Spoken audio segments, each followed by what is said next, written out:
Hola, ¿cómo están? Bienvenidas, bienvenidos a CNN Prime. Hoy vamos a tener entrevista con la presidenta del Partido Socialista, Paulina Bodanovich, la senadora, quienes todos quieren escuchar en medio de la crisis política desatada por todo lo ocurrido tras la denuncia por violación en contra del ahora ex subsecretario Manuel Monsalve. Hay muchas noticias en esta jornada que comenzamos a revisar, por supuesto, con estos titulares.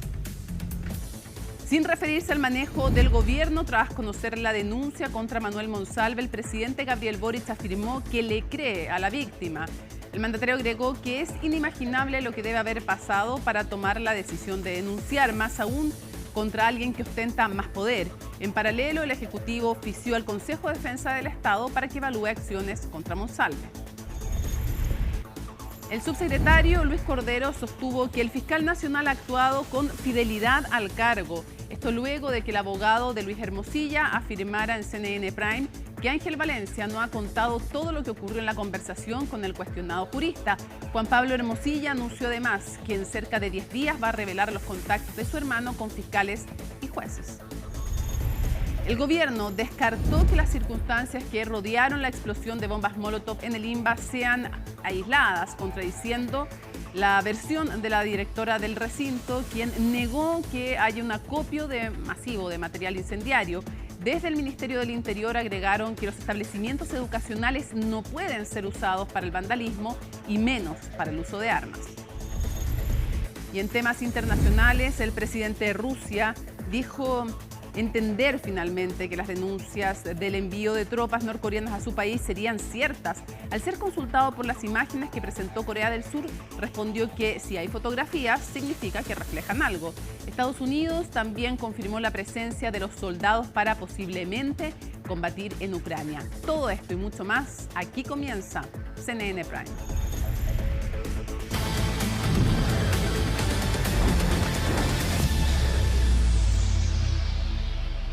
Bueno, ya fue publicada la nueva ley de cumplimiento de las obligaciones tributarias. Sin embargo, existen dudas de si se va a poder lograr la meta de recaudación como los 1.200 millones de dólares para el presupuesto público 2025. Natalia Muñoz nos cuenta. Fiscalización a los evasores y al comercio ilegal. Ya comenzó a regir la nueva ley de cumplimiento de las obligaciones tributarias, la que tiene una ambiciosa meta de recaudación, 1,5% del PIB en total. No se trata de que el Estado se llene los bolsillos, se trata de que tengamos recursos disponibles para poder mejorar la calidad de vida de la población en materia de seguridad, en materia de salud y por sobre todo en materia de pensiones. Seguridad, pensiones y salud. Ahí estarán destinados los cerca de 4.500 millones de dólares que se buscan recaudar en total, con medidas anti-elusión y evasión de tributos. Para el presupuesto 2025 ya se contemplan 1.200 millones de dólares, cifra que los expertos concuerdan que es muy difícil recaudar en solo el primer año de vigencia de la norma. La meta de recaudación de 1.200 millones de dólares en régimen para el próximo año es a lo menos muy desafiante. Yo creo que uno debiera esperar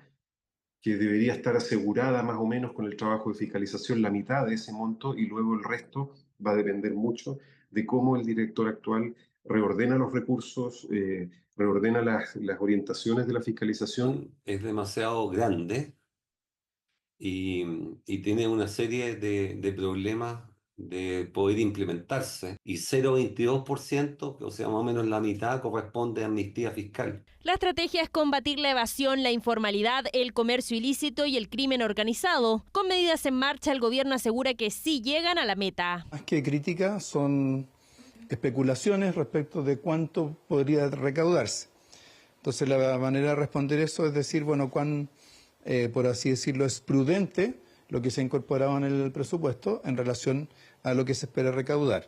El hecho de que hay normas que se van a ir aplicando gradualmente, que particularmente en temas de fiscalización no es instantánea la recaudación que se genera. Hay un control mucho más estricto en el inicio de actividades cuando van a timbrar facturas, porque hay gente inescrupulosa que inventa facturas para disminuir el pago de IVA. Estamos siendo mucho más estrictos en eso. El Servicio de Impuestos Internos mejorará procedimientos de elusión tributaria, entre ellos exigir inicio de actividades del comercio y fiscalizar con los bancos la información de transferencias a personas, siempre y cuando alguien reciba 50 depósitos de distintas fuentes dentro del mismo mes. Si es así, deberá iniciar actividades.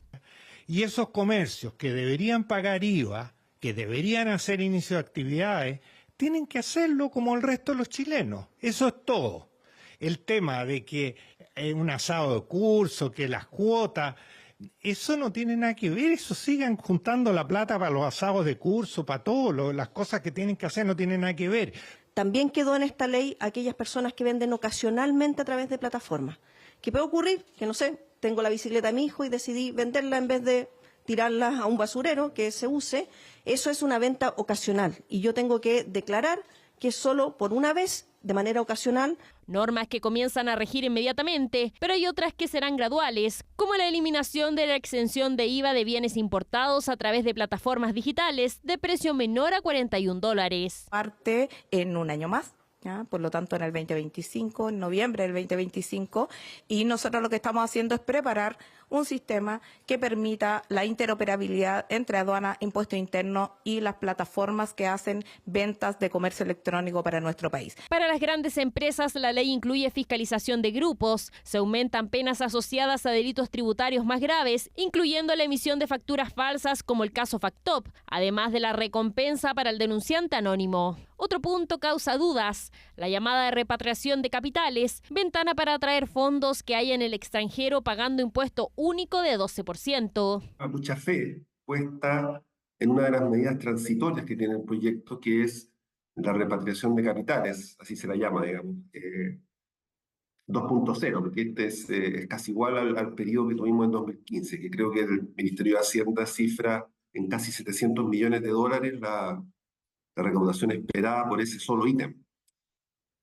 Y la verdad es que creo que el cálculo es bien optimista.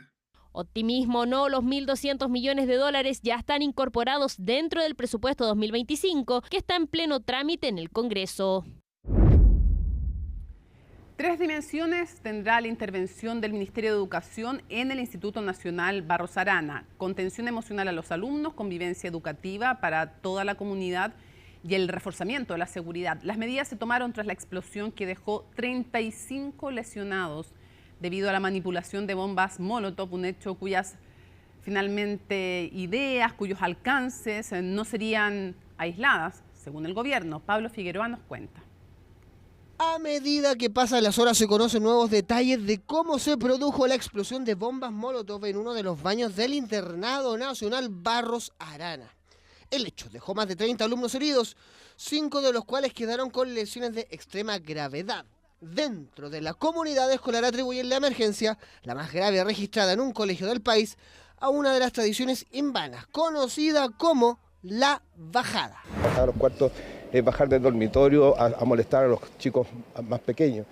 Y se hacía durante el aniversario. Este año los estudiantes no pudieron hacerlo durante el aniversario porque justo eran muy pocos días y intentaron hacerlo ahora con subir al patio, que es lo que las imágenes que tienen, se suben al tercer piso, desde ahí tiran el petardo, hacen ruido como lo hacen los futbolistas, las barras de los fútbol, y tiran una lista negra que es en fondo como una especie de funa. Yo quiero decir categóricamente que las tradiciones dentro del INBA son aquellas que como comunidad resaltamos, y la lista negra no es una tradición que como comunidad resaltemos.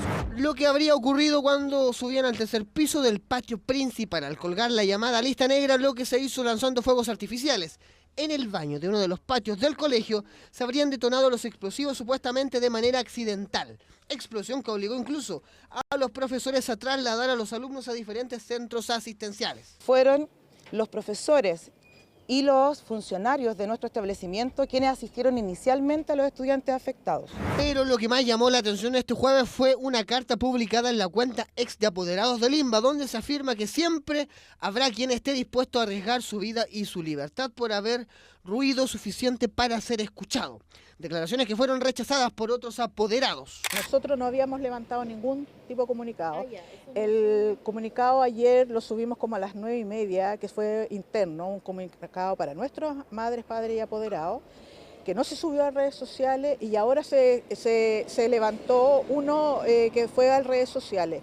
El Centro de Padres esta es la primera intervención que hace, pero no ha dado entrevistas ni por radio, ni por escrito, ni tampoco ha levantado comunicados. Para cerrar, este comunicado no es autoridad No, de ustedes. no, ese no es de nosotros. Claro, es que es una de las preguntas que deberá responder la investigación, es cómo llegó el material pirotécnico e inflamable al colegio.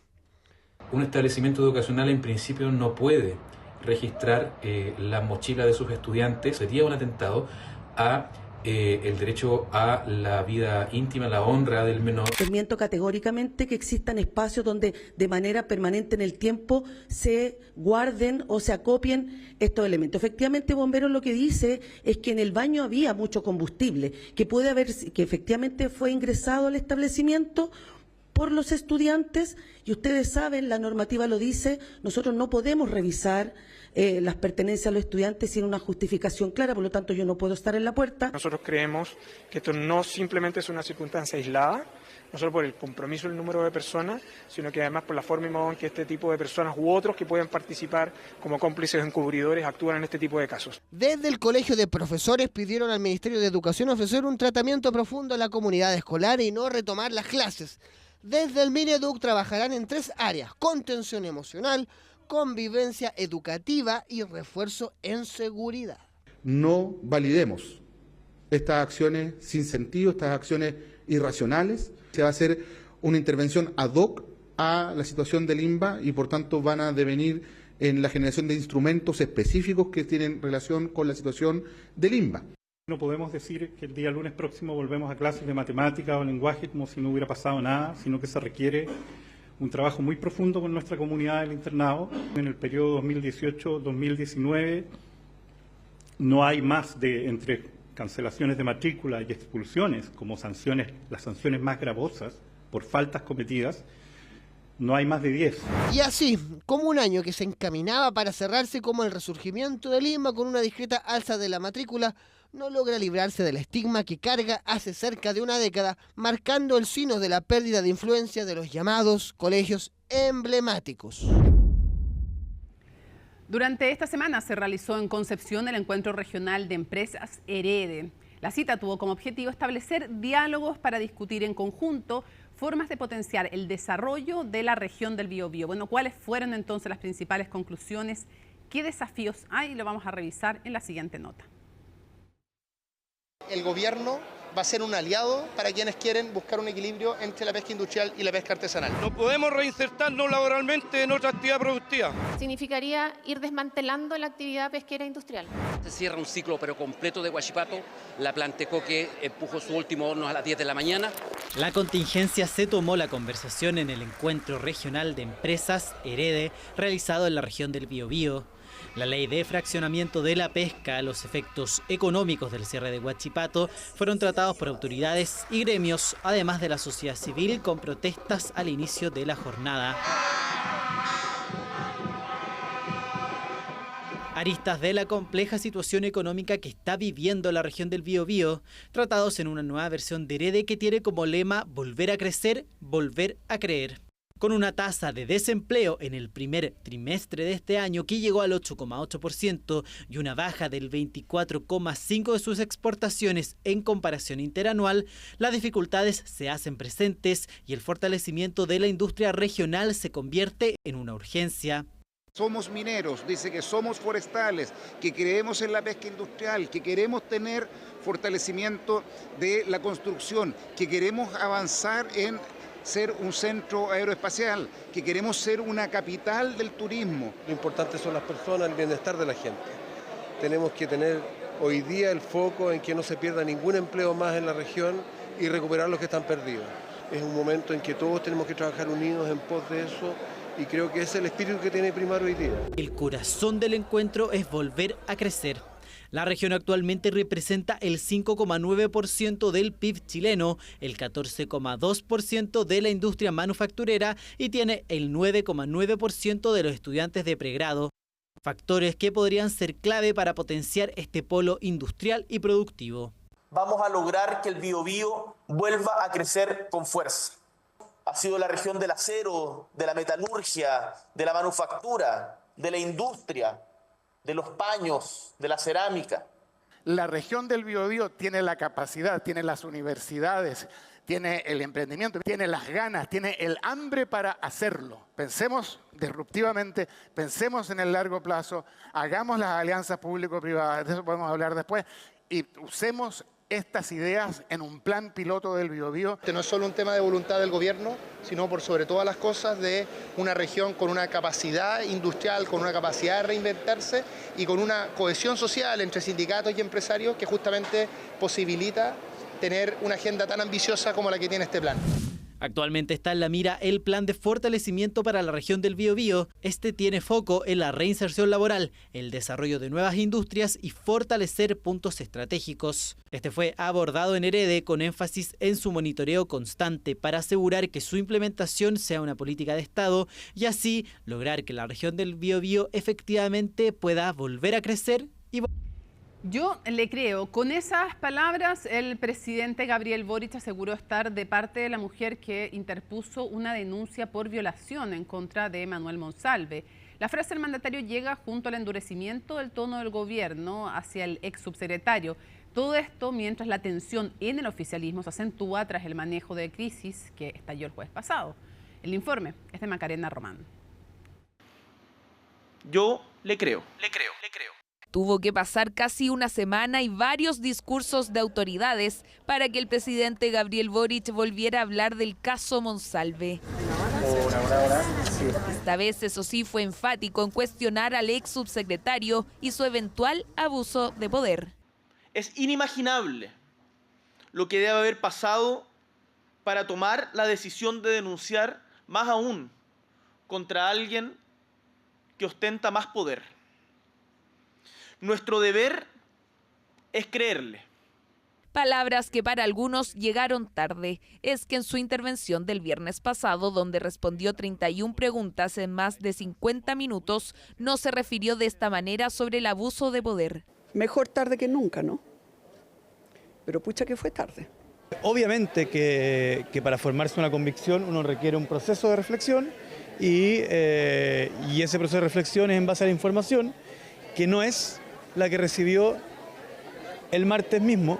Endurecimiento del discurso oficialista en contra de Manuel Monsalve que se da justamente a medida que se han conocido más detalles. Este miércoles fue la Fiscalía Centro Norte quien señaló que Monsalve no solo pidió a la PDI revisar cámaras, también acercarse al entorno de la víctima. A mi juicio no ha habido un cambio de postura, al contrario. El presidente ha sido transparente y claro desde el primer día y en este caso solamente reafirma su compromiso con que acá no hay ocultamiento, no hay defensas corporativas, sino que al contrario hay una intención primero de que se esclarezcan todos los hechos. Hechos que provocaron una tensión al interior del oficialismo. El discurso transversal es que se pudo haber hecho mejor. Esta semana hemos sido testigos de un gobierno incapaz de administrar una crisis, incapaz de responderle a la ciudadanía, pero peor que eso, incapaz de respetar las leyes. Y eso es gravísimo. Un caso que ha llevado a abrir un sumario por parte de la Contraloría para determinar presuntas irregularidades. Indagatoria que se inició antes de la petición del gobierno y que comenzó con la instrucción de una auditoría a la cartera de Interior junto a Carabineros y la PDI. Acciones que ayudarían a recabar más información para el sumario. Fundamentalmente para dar garantías de transparencia y de imparcialidad, no solo respecto de los hechos, sino que en realidad para el público en general también.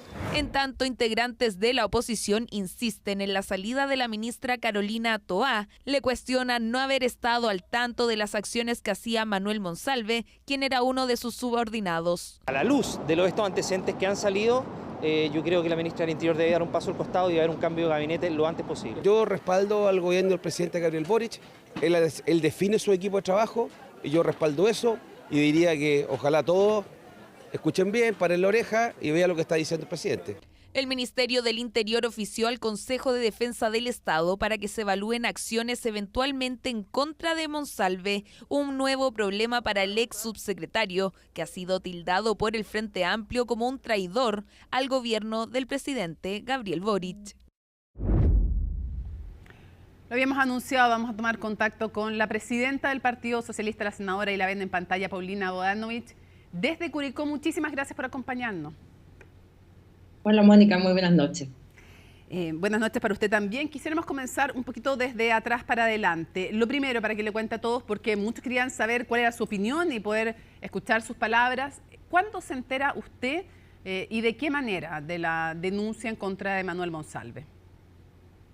Bueno, lo hemos dicho varias veces ya. Yo me enteré cuando esto salió en la prensa y finalmente estábamos casualmente, tanto el secretario general del partido, Camilo Escalona, como yo, en nuestro partido, así que procedimos rápidamente a informarnos a través de los medios. Había hablado el fiscal y redactamos una declaración donde señalamos que lo más importante que era esclarecer los hechos, que tenía que respetarse la igualdad ante la ley y que no hubiera ningún tipo de privilegio procesal respecto al entonces subsecretario Monsalve. Posteriormente, en horas de la tarde del día jueves, sesionó el Tribunal Supremo de nuestro partido que, como una medida precautoria, en tanto se sustancia el proceso sancionatorio en contra del subsecretario, se procedió a suspender su militancia.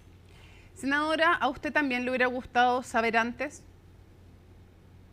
Mire, yo creo que los hechos se sucedieron de una manera bastante infausta.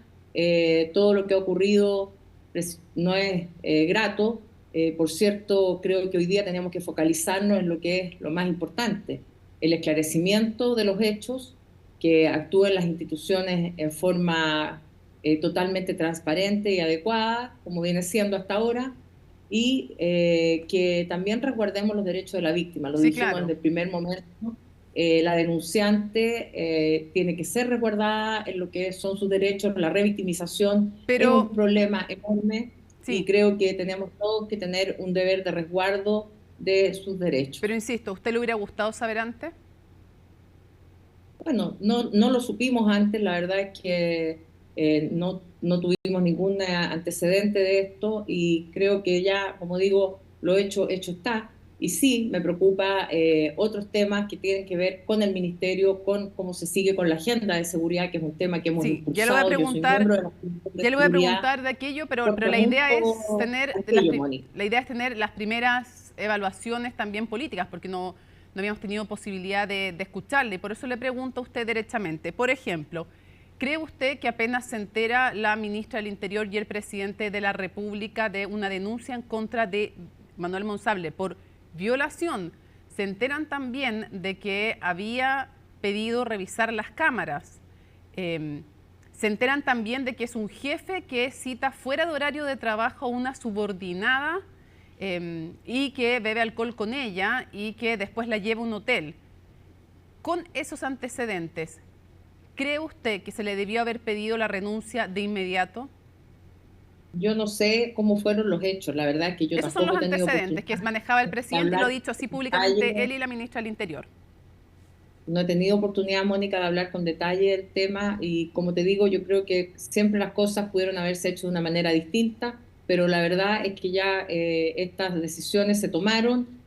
Podemos ser hoy día muy críticos de aquella. Yo las críticas las hago en privado, no me gusta ventilar los temas por la prensa porque creo que no es útil al momento. Hoy día también, hay que decirlo, hay una campaña orquestada por la derecha y también por otros que están aprovechando aparentemente de pasarle cuentas a la ministra Toá, y a mí me parece que en un momento en que el Ministerio del Interior, más allá de las personas que lo conforman, está pasando por una crisis, es deber de todos, no solo de quienes somos partidarios del gobierno, sino que de todos, apoyar la acción que se está llevando desde el Ministerio en contra de la lucha contra el narcotráfico y contra la inseguridad que vivimos. Me parece un aprovechamiento político enorme hoy día salir a pegarle en las canillas a la ministra Toá salir la derecha a pedir renuncia, y acabo de escuchar a Gloria Hood que decía que el gobierno no sabía de manejo de crisis. Por Dios, qué falta de memoria tiene la derecha, Mónica, si me lo permites, porque la más grande crisis que ha vivido este país, que fue el estallido social, fue pésimamente manejada por el presidente Piñera y por todos los que hoy día predican, tanto que hubo que hacer el acuerdo del 15 de noviembre impulsado desde el Senado de la República para poder salvar ese gobierno. Entonces yo les pediría un poquito más de cautela.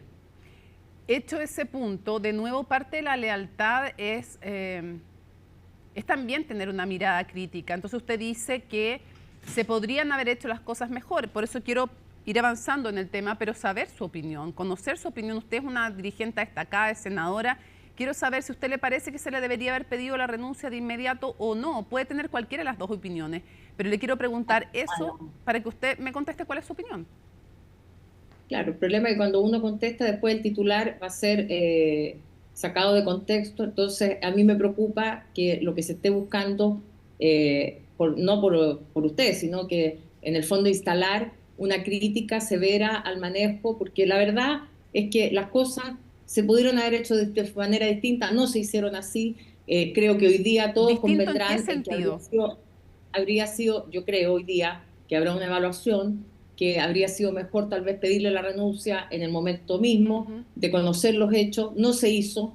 Me parece a mí que habría sido algo que no habría formado problema, porque finalmente uno lo que tiene que buscar es no agrandar un problema que de por sí era grave. Es un problema complejo que un subsecretario en ejercicio, además el subsecretario del Interior, hubiera estado denunciado por delitos de esta naturaleza, o por cualquier otra, pero particularmente por un delito tan grave como es el de violación de una mujer. Por lo tanto, me parece que todo lo que ha ido ocurriendo, en definitiva, pudo haberse hecho mejor, sin duda.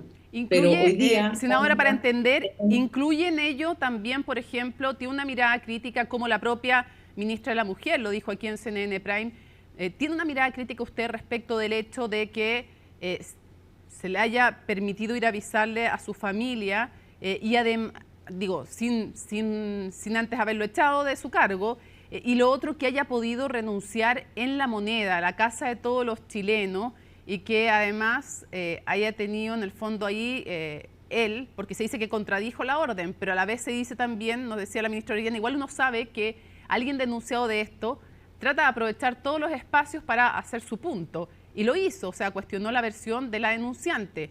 Entonces, le pregunto si usted, dentro de la mirada crítica, también incluye el hecho de que haya hablado en La Moneda y que se le haya dado un plazo para ir a avisar a su familia.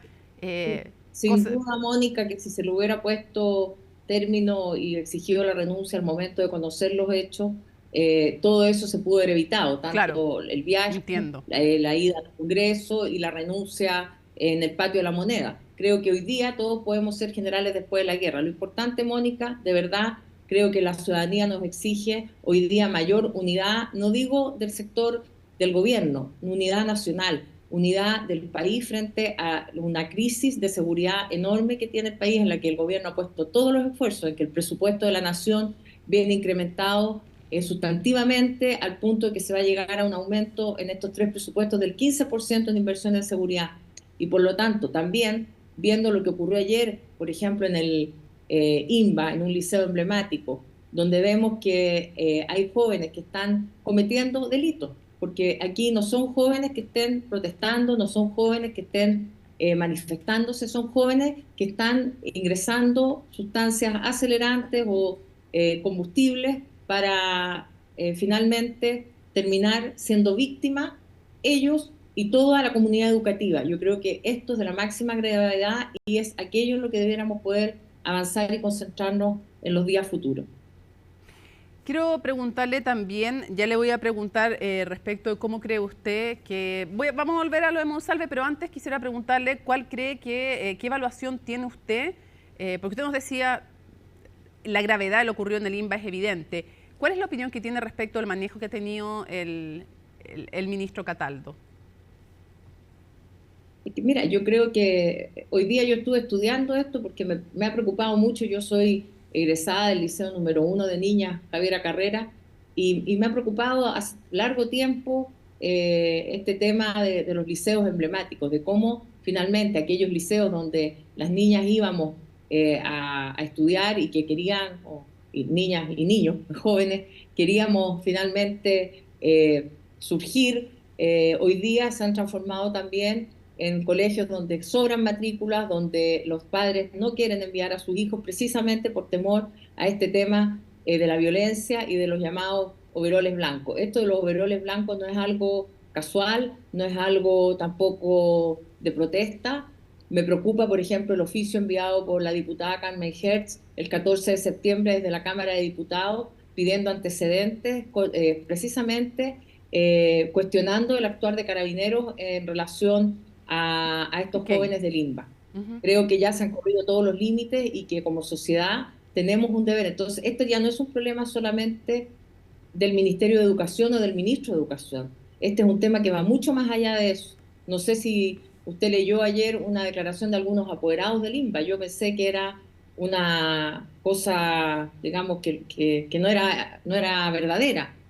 No era del Centro de Padres, pero era de un grupo de apoderados que finalmente validan la violencia política. Y eso no podemos admitirlo, sobre todo cuando se trata de jóvenes que están al cuidado de sus padres, porque hasta la mayoría de edad los padres son quienes que deben preocuparse de ellos, y que ponen en riesgo a toda la comunidad educativa, donde además los profesores están también intimidados, están asustados y no se atreven a actuar. Senadora, quiero volverle al tema Monsalve porque tenemos más cosas que preguntarle al respecto y después quiero preguntarle también de otras materias, pero quiero preguntarle cuál es el sentir también suyo respecto de Manuel Monsalve hoy día. Desde el Frente Amplio, pero también desde otras colectividades, han dicho que es alguien que ya con lo que se sabe, independiente de lo que diga la justicia, es alguien que traicionó al gobierno y traicionó la confianza del presidente. Y entre otras de las cosas que se cita, es un tema que usted maneja muy bien,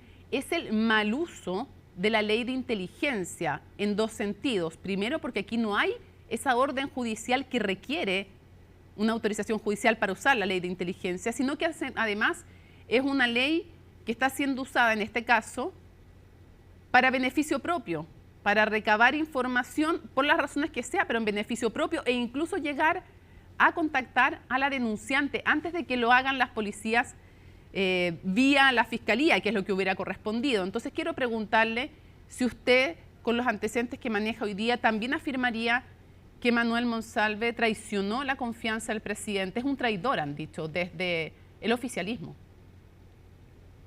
Sí, mira, la verdad es que yo soy poco dada a usar los calificativos. Yo creo que Manuel Monsalve está siendo investigado por hechos constitutivos de delito.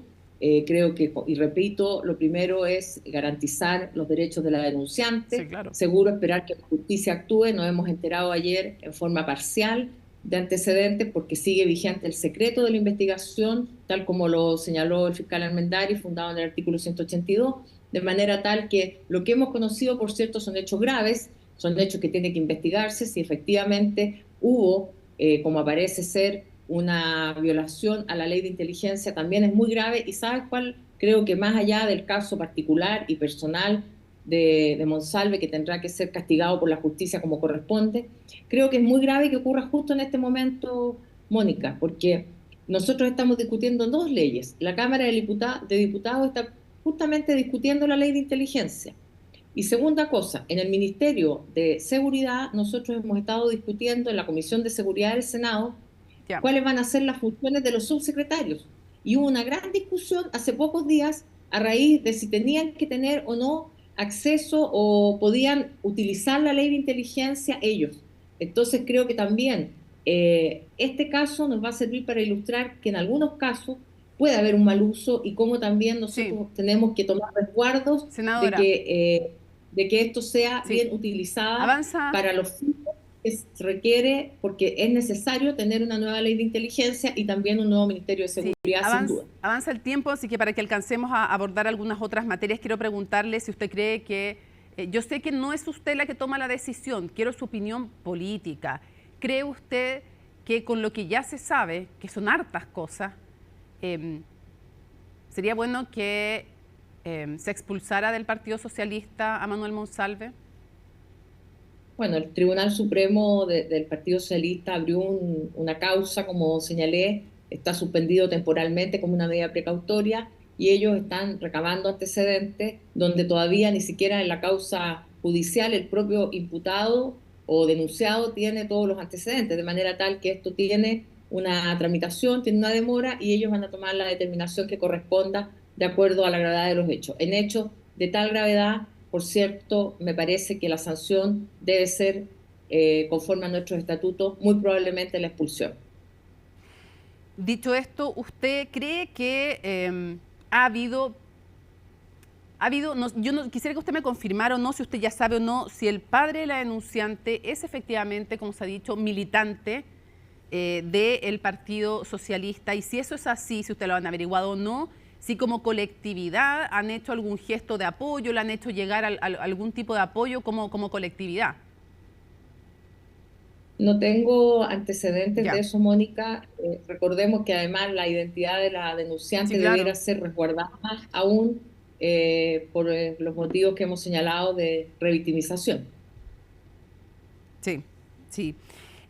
Quisiera preguntarle también respecto de cómo se ha visto políticamente afectado el Partido Socialista. Se lo digo porque sale Manuel Monsalve, que es militante aún suspendido, pero que es militante del Partido Socialista.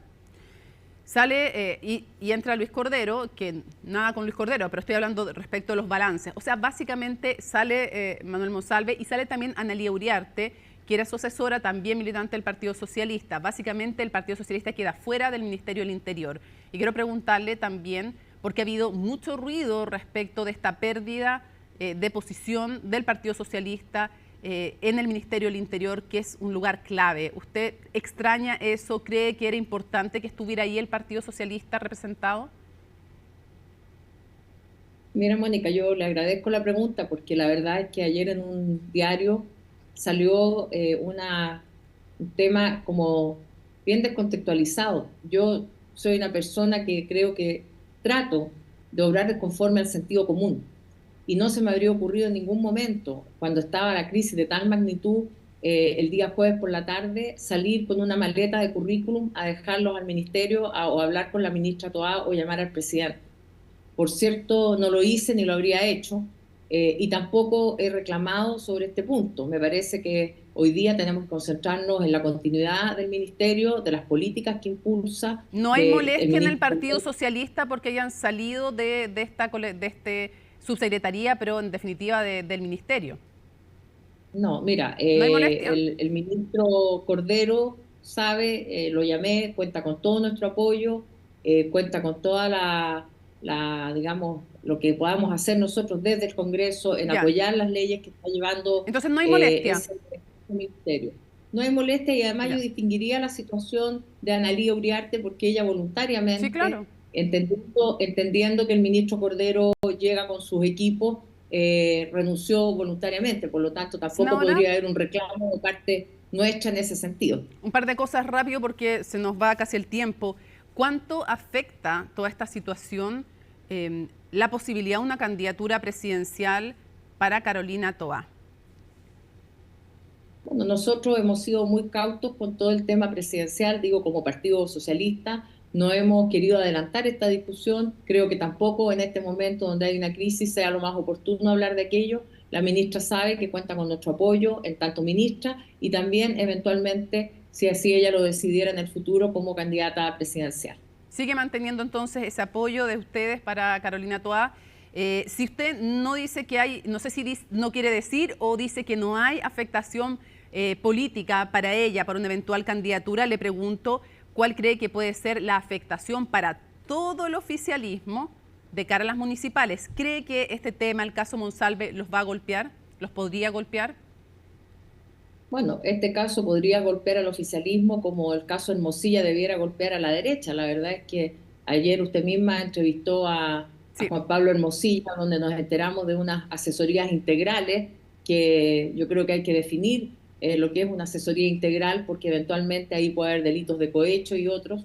Y por lo tanto, ese caso, así como el caso Torrealba o el caso de Katy Barriga en Maipú, también deberían afectar a la derecha, porque son casos de corrupción enorme que ha visto el país pasar por frente a sus caras. Entonces, efectivamente, yo creo que todo esto ensucia a la política, no nos deja concentrarnos en los temas que son relevantes para la ciudadanía, como son la seguridad, como son los temas previsionales. Se acaba de aprobar esta ley de cumplimiento tributario que eventualmente va a permitir pagar las pensiones en las PGU en 250.000 pesos, que es un avance muy importante para la ciudadanía.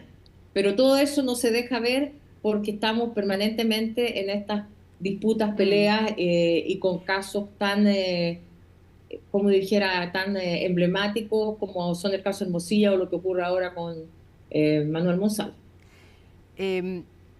¿Usted ha sentido un apoyo leal de parte de sus socios del Frente Amplio frente a una crisis en que el principal involucrado es del Partido Socialista, o no ha sentido ese apoyo? Eso lo vamos a conversar el lunes. ¿Eso quiere decir que no ha visto ese apoyo? No, yo creo que aquí ha habido, y no quiero entrar en polémicas, pero la verdad es que creo que siempre usar el calificativo, como decía Huidobro, el calificativo mata. Hay que tratar de, en épocas de crisis, levantar un poquito la mirada al horizonte, no aprovecharse, y lo digo desde la derecha y también de otros, de pegar el charco con la pierna en alto como en el fútbol, porque en épocas de crisis es cuando uno nota y sabe cómo va a poder continuar trabajando. Yo he tratado de hacer llamados, de conversar con todos los socios de nuestra coalición para efectos de que mantengamos una fraternidad que es necesaria, porque lo que nos exige el país es la unidad. Pero algunos de sus socios entonces han entrado también con la pierna en alto, haciendo esa metáfora que usted recurre del fútbol. Sí, yo creo que basta con leer la portada de La Segunda hoy día y ver cómo se le está pegando a la ministra Toá, por ejemplo, en un momento en que evidentemente el Ministerio del Interior requiere ser fortalecido, requiere de todos nuestros apoyos y no aprovecharse de un tema grave que ha ocurrido y por lo tanto tratar de debilitar a la ministra, que en ningún caso corresponde, porque la verdad es que el problema que tenemos aquí no es un problema de las personas, es un problema de conducción del ministerio, donde están radicadas las políticas de seguridad y donde tenemos la obligación, todos, los partidos oficialistas al menos, de poder salir a apoyar aquellas políticas que se han ido implementando en todo este tiempo y continuar en ello. Como digo, están en tramitación leyes muy importantes, el Ministerio de Seguridad, las leyes de las reglas de uso de la fuerza, la ley de infraestructura crítica, la ley de inteligencia, todas esas leyes están radicadas en el interior y por lo tanto nosotros tenemos que impulsarlas y formar la unidad que significa también buscar los votos que nos faltan, porque en el Congreso no tenemos votos para aprobar ninguna ley. ¿Usted también le cree a la denunciante, como dijo hoy el presidente? Yo creo que la igualdad ante la ley existe y tenemos que respetar todo lo que son los principios constitucionales, el debido proceso, y por lo tanto todo lo que está radicado en la justicia hoy día tiene que ser determinado por la justicia. ¿Y eso quiere decir que le creo, que no le creo, que la frase no es tan buena porque hay que esperar la acción de la justicia? Yo creo que hay que esperar la acción de la justicia porque precisamente eso es lo que está en juego hoy día. Está en juego la credibilidad de las instituciones y me parece que no tengo ningún antecedente en contrario de la denunciante. Por lo tanto, tenemos que respetar su derecho, resguardar sus derechos, su identidad y también actuar conforme a la Constitución, resguardando las normas del debido proceso. Sí, para cerrar, lo primero, ¿usted cree que post elecciones debiera haber un cambio de gabinete? Yo creo que asociar el cambio de gabinete a la crisis que se ha formado en estos días no es lo que corresponde. Sí me parece que atendido a que vamos a tener ministros o subsecretarios que van a salir del gobierno para enfrentarse en las próximas elecciones, atendido a que se requiere probablemente un nuevo impulso para este último tramo del gobierno, podría el presidente considerar un cambio de gabinete. Yo, Mónica, creo que los cambios de gabinete en Chile siempre son vistos como algo muy traumático, con mucho sigilo, las sillas que se ponen, todo este ambiente un poco medio así. Entiendo el como punto, bien sí. Ya. Entonces yo creo que no, que ahora viene un nuevo periodo político que se inicia a partir del lunes, una vez que ya tengamos los resultados municipales, van a salir ministros, subsecretarios, entonces corresponde un cambio de gabinete. Cuando lo haga el presidente, eso es decisión de él. Cuán ambicioso puede ser, también es una decisión de él, pero yo no lo relaciono con la crisis ni salgo a pedir cambio de gabinete hoy día, como ha salido la derecha, porque creo que todas las decisiones tienen que tomarse también pensando en el periodo que viene y que es el que finalmente es el periodo final de este gobierno. Sí. Brevemente cierro con cumplimiento tributario, es algo súper relevante, aprobado, pero se cuestiona también si la recaudación va a poder ser la que espera el gobierno. Quiero saber cómo ha visto también este tema y cómo ve el manejo del ministro Marcel. Bueno, esta es una ley muy esperada que en el gobierno del presidente Piñera no se pudo aprobar, pese a que la presentó en el entonces ministro de Hacienda Briones. Hubo una oposición férrea, tenaz, también la hubo ahora en la discusión que llevamos nosotros, particularmente con temas ahí de secreto y, como todos saben, de secreto bancario, que fue muy, muy resistido por la derecha. Finalmente se aprueba, es un proyecto que nos da ilusión en el sentido de que podemos proyectar el pago de las pensiones de las PGU en 250.000 pesos y también incorporar 1.300 carabineros, 200 policías PDI.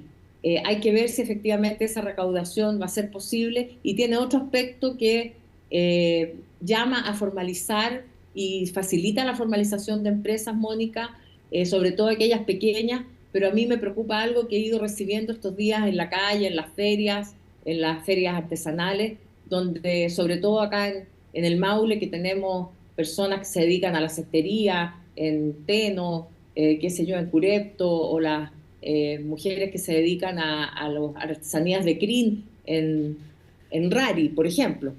¿Cómo afecta esto precisamente a estos pequeños vendedores artesanales que, de formalizarse, finalmente tampoco ellos son una empresa, sino que más bien están orientados a mantener tradiciones y entendiendo que es un deber de todos tributar?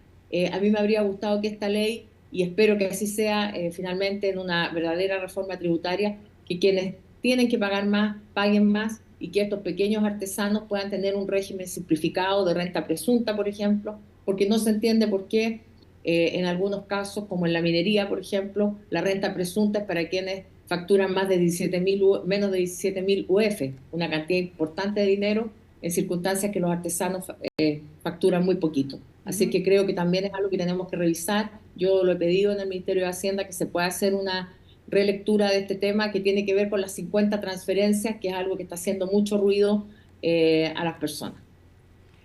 Paulina Bodanovich, senadora del Partido Socialista. Solo para cerrar, a ver qué me dice de primera impresión sin pensarla mucho. Hemos cerrado como 3 veces. Sí, hemos cerrado como 3 veces, pero bueno, en fin, tanto tema que hay en estos días, dígale a su gobierno en todo caso, con todos los temas. Si el liderazgo de Carolina Toá se ve complicado, ¿usted estaría disponible para un desafío presidencial? Yo no creo que sea el momento, Mónica. No creo que sea el momento de estar poniendo nombres, así que yo espero que tengamos sí un sistema de primarias donde podamos definir el candidato que todos apoyemos. No escuché un no por respuesta. No, porque la verdad es que no corresponde que uno se proclame. No, pues le estoy preguntando yo, no la estoy proclamando además, tampoco se suba por el chorro, senadora. Le estoy solamente haciendo una pregunta de si hubiera un daño para Carolina Toá y le propusieran a usted la posibilidad de ser candidata presidencial, ¿usted estaría disponible o es algo que jamás haría? Es algo que tendría que analizar mi partido y no yo. Ok. Senadora, muchísimas gracias por habernos acompañado en CNN Prime. Gracias, Mónica. Buenas noches. Buenas noches. Seguimos avanzando y bueno, justamente ayer en entrevista con CNN Prime, a la que hacía alusión recién la senadora Paulina Bodanovich, el abogado Juan Pablo Hermosilla aseguró que en al menos 10 días, más o menos en ese plazo, va a publicar las conversaciones de Luis Hermosilla con fiscales regionales, adjuntos, ministros de la Corte, de Cortes y de Corte Suprema. Además dijo que el fiscal nacional Ángel Valencia no ha contado todo sobre sus vínculos con el penalista y que no es efectivo que estos tuvieron que ver la reunión, la razón tuvo que ver justamente con una idea de limar asperezas. Eso, entre otras revelaciones, como por ejemplo el tema de Manuel Guerra y Andrés Chadwick. Estefanía Bustamante con la nota. ¿El abogado recibió ya el disco duro?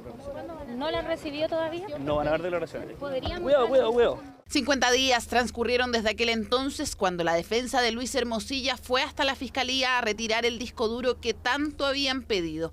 Ahí estaban los chats que su abogado y hermano prometió publicar. La pregunta era ¿cuándo? Hice un compromiso que voy a cumplir, creo que 10 días más por ahí, de hacer público, ¿se acuerda? Todos los contactos que tenga Lucho tenía Lucho con fiscales, con... ¿En 10 días más lo va a hacer más público? o menos yo calculo, sí, yo creo que en menos de 2 semanas, hace como 10 días más. Es el plazo fijado por Juan Pablo Hermosilla, que en entrevista con Mónica Rincón en CNN Prime detalló que hasta ahora revisaron chats, correos y llamadas. En esa búsqueda habrían identificado conversaciones entre su representado con fiscales, jueces y ministros supremos. Con tal número de fiscales regionales, Luis tiene conversaciones durante ese periodo, que con fiscales que no eran fiscales regionales, sino que eran fiscales comunes y corrientes adjuntos, tal cantidad, o sea, estos fiscales por estos temas. Con jueces lo mismo, con ministros de corte exactamente igual. Es probable que van a salir a lo mejor otros integrantes tanto de la judicatura como de la fiscalía, si surgen nuevos antecedentes de quien sean, de la que habla, del presidente o de cualquier ministro. Bueno, se adoptarán las medidas y se seguirá con los procedimientos que correspondan. El procedimiento de Hermosilla es dejar que los aludidos respondan por la publicación antes de que se conozca el mensaje íntegro. También ingresaron una querella por supuesta violación de secreto, donde piden la entrega o incautación de los teléfonos de los fiscales a cargo del caso. Yo todavía defiendo a la fiscal Parra en términos que yo creo que ella se ha equivocado, pero creo que ha actuado de buena fe, pero se ha equivocado gravemente. Okay, vamos por parte pero creo que hay otros fiscales que sí han actuado de mala fe. Ya. ¿Qué fiscales han actuado de mala fe? Eso es lo que tiene que determinar la Fiscalía. ¿Cuál es la sospecha de los ustedes? fiscales son, creo que Fiscalía Nacional. Fue directo al fiscal nacional acusándolo de no contar toda la verdad respecto a sus mensajes con Luis Hermosilla. Dijo también que en general hay, a su juicio, una operación política junto a la manipulación de una prueba, tras las numerosas filtraciones de la investigación. Eso quiere decir que también tiene conversaciones con el fiscal nacional, es evidente, en que el fiscal escúcheme, nacional pide ayuda para que se nombre a otras personas. No, eso no he encontrado eso hasta ese momento. Entonces, lo que hay es que el fiscal nacional entró en esta discusión solo. Él no está a cargo de la investigación. ¿Ya? El fiscal nacional ha dicho cosas que no son ciertas. Cuando él declara, por ejemplo, cuando dice que no tuvo más contactos con Luis desde que lo nombraron, eso no era efectivo. Yo creo que el fiscal nacional ha actuado con fidelidad al cargo que juró. Y está llevando adelante investigaciones muy complejas y difíciles en la actualidad. Todas las especulaciones que puedan existir, yo prefiero que uno tenga opiniones sobre la base de antecedentes objetivos. Hay antecedentes también por la investigación al exfiscal Manuel Guerra, donde la defensa de Hermosilla asegura que el expersecutor contactó al penalista y no al revés, para dar una salida extrajudicial al caso Penta. Sobre un eventual vínculo con Andrés Chadwick, el abogado dijo que no lo recordaba. No entraba en ese detalle penal. Pero usted mira lo que es. Es parte de las causas. Usted me dice que no sabe si su hermano Luis le pidió a Andrés Chadwick. Voy a contestar más fácil.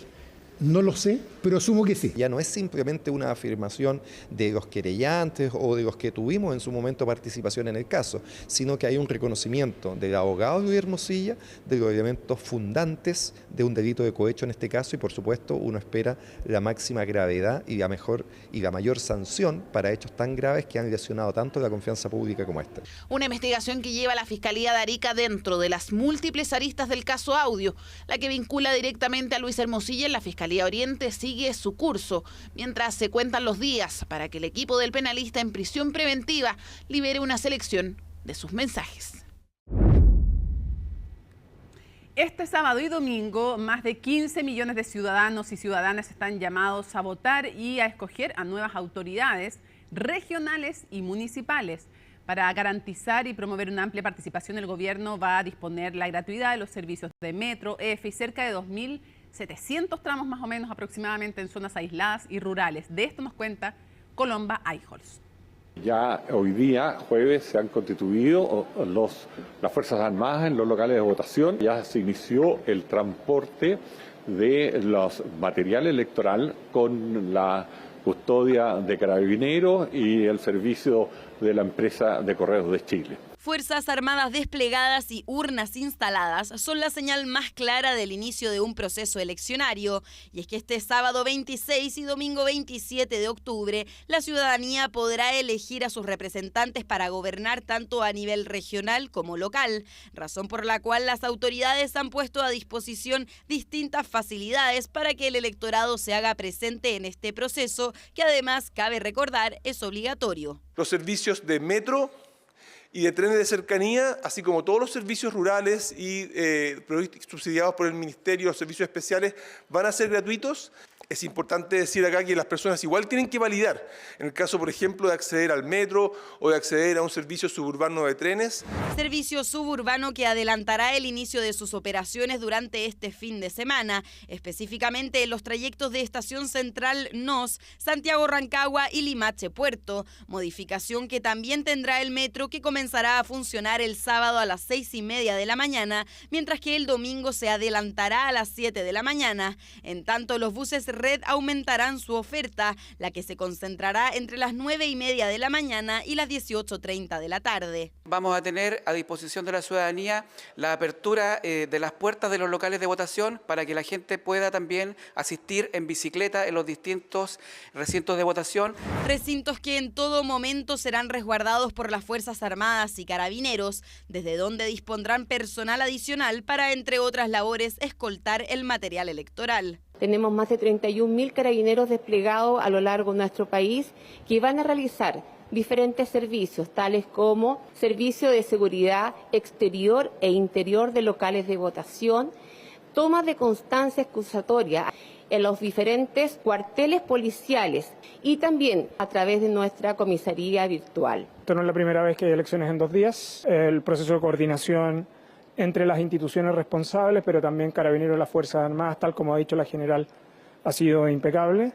Y yo creo que la tranquilidad que deben tener todos los chilenos y las chilenas es que las instituciones responsables del proceso electoral, de su seguridad y del resguardo del mismo, están plenamente coordinados para garantizar lo mismo. Garantías que también los candidatos buscaron entregarle a su electorado a través del periodo de propaganda electoral, el que culminó este jueves con actos a lo largo de todo el país y mensajes desde los partidos y coaliciones. Más que Chile vamos, lo que nos jugamos es Chile, ¿no?